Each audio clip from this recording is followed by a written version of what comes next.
Hello movie lovers, mega power star Ram Charan Shankar డైరెక్షన్లో తెరకెక్కిన latest movie game changer. ఇక ఈ మూవీ అయితే ఈ నెల జనవరి 10 అంటే రేపు థియేటర్స్లో గ్రాండ్గా రిలీజ్ కాబోతుంది. ఇదిలా ఉంటే గేమ్ చేంజర్ మూవీకి సంబంధించి యూఎస్టీలో ప్రీమియర్స్ అయితే వేశారు చిత్ర యూనిట్ అయితే. ఇక యూఎస్టీ ప్రీమియర్స్ నుంచి గేమ్ చేంజర్ మూవీకి అద్దరిపోయే టాక్ అయితే వచ్చేస్తుందండి. ఇక మూవీలో అయితే రామ్ చరణ్ ఒక ఐఏఎస్ ఆఫీసర్గా చాలా అద్భుతంగా అయితే నటించారట. ఇక అలాగే మూవీలో ఎస్జే సూర్య మినిస్టర్ క్యారెక్టర్లో తన నటనతో తన పెర్ఫార్మెన్స్తో అద్దరగొట్టేశారట. ఒక ఐఏఎస్ ఆఫీసర్కి అలాగే అన్యాయాలు అక్రమాలు చేసి డబ్బు ఎలా సంపాదించుకోవాలి అనే మినిస్టర్కి మధ్య జరిగిన పోరాటమే ఈ game changer movie story line అట.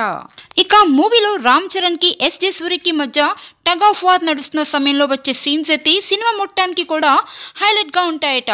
ఇక మూవీలో హెలికాప్టర్ నుంచి రామ్ చరణ్ కత్తి పట్టుకుని దిగే ఫైట్ కూడా ఈ సినిమాకి హైలైట్గా నిలుస్తుంది అంటున్నారు. ఇక మూవీలో ఫస్ట్ నుంచి లాస్ట్ సీన్ వరకు కూడా ఎక్కడ బోర్ అయితే కొట్టకుండా చూసే ప్రతి ఒక్క ప్రేక్షకుడికి కూడా క్యూరియాసిటీని కలిగిస్తుందట.